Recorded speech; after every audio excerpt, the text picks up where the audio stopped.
Hi everyone, I'm Whitney and I post sewing and crafting tutorials here on my YouTube channel, Whitney Sews. Today I'm going to be showing how to create a quilt top using the 10-inch slicer quilting template that Vanessa from Crafty Gemini created. She sent the template to me to try out and I really enjoyed using it. The template is really designed to use with 10-inch pre-cuts, but I decided to try it out using just some fabric yardage and I really like the end result. So I'm going to show you that today, and I will of course have links down below in the description box where you can buy the template and also to a page where Vanessa has put together several different tutorials and projects using the template so you can see all the different options for how you can use this specific template. To get started making the quilt I designed using the template, you will need 1/3 of a yard each of 5 different fabrics. I chose mostly low volume, non-directional prints. With the fabric folded in half like it comes off the bolt, use a long ruler to trim up the cut edge so it's nice and straight.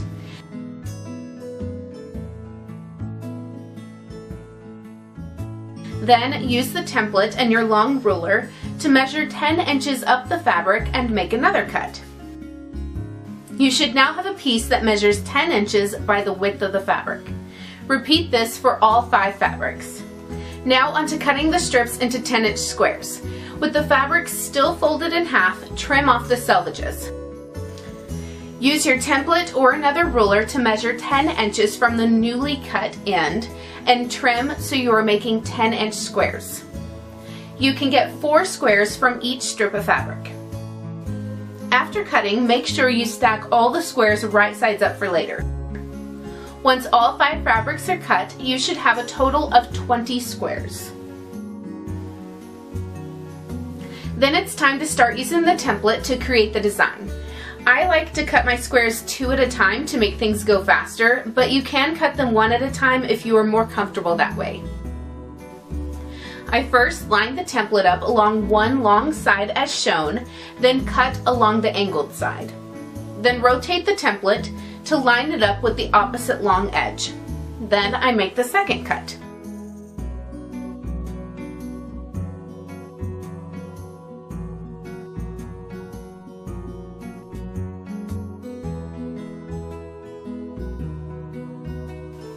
Here I'm showing it again just in case the first time through wasn't enough.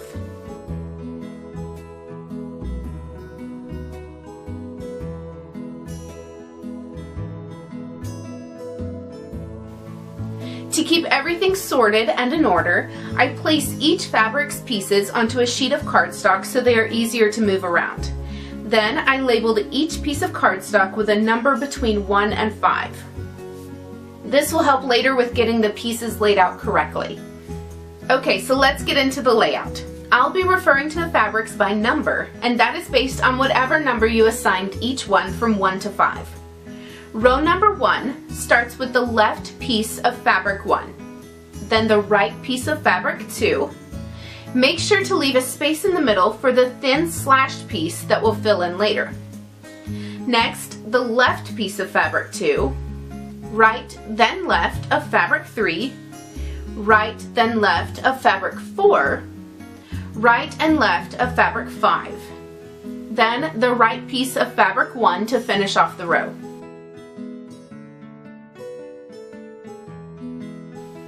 It should look like this so far. Then fill in the slash pieces. I filled mine in the order of fabrics 3, 4, 5, 1, and 2. That way there is still a pattern to them, but the slashes aren't the same as any of the neighboring fabrics. Now it's time to get started with the sewing. We're going to be sewing the blocks together in sets of 3 using a 1/4 inch seam allowance. Sew the left piece to the slash with right sides together, then those to the right piece with right sides together.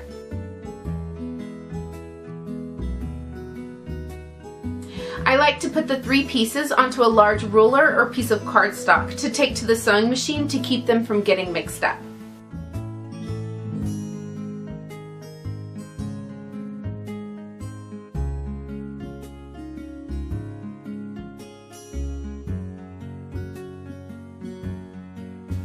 Don't forget to iron your seams after sewing them. Once the first block is done, move on to the second and all the way down the row. Here's how the entire row looks when all the blocks have been put together. Then stack the blocks in the same order they were in and label with the row number and which direction is the top.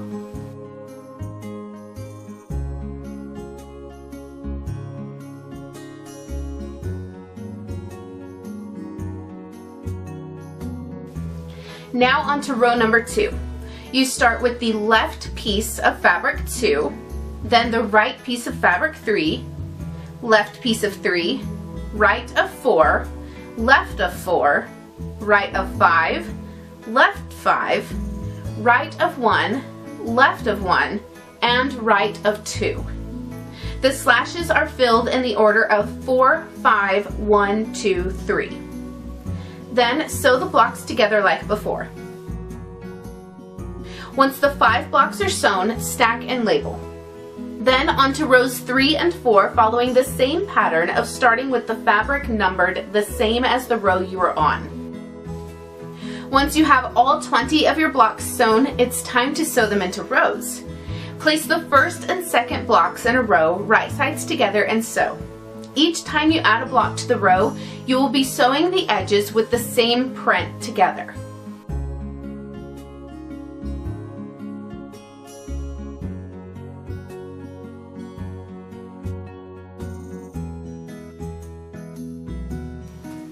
You should then have 4 rows, and all that's left is to sew those 4 rows together.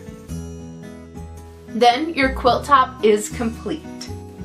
You can quilt, back, and bind the top however you like to finish it. The quilt top measures about 38 by 42 inches when it's done, and so it is the perfect size for a crib or lap quilt. I am in love with how this quilt top turned out, and I plan on giving it to my daughter once that it is quilted and completed. I hope you will check out the links in the description box below for the 10-inch slicer and give my version of the project a try. Vanessa did send me an extra 10-inch slicer, so I am planning on having a giveaway because I'm needing help naming my version of the quilt top. So if you have a good idea for what I should name it, leave it in the comments below on this video's YouTube page, and also make sure you're subscribed to my channel so that you can be eligible with your entry. And once there is a name suggested that I like, that will be the winner. If you're new to my channel, don't forget to subscribe and check out some of my other videos. I do upload a new video every Wednesday, so make sure to come back next week, and I will see you all again soon. Bye!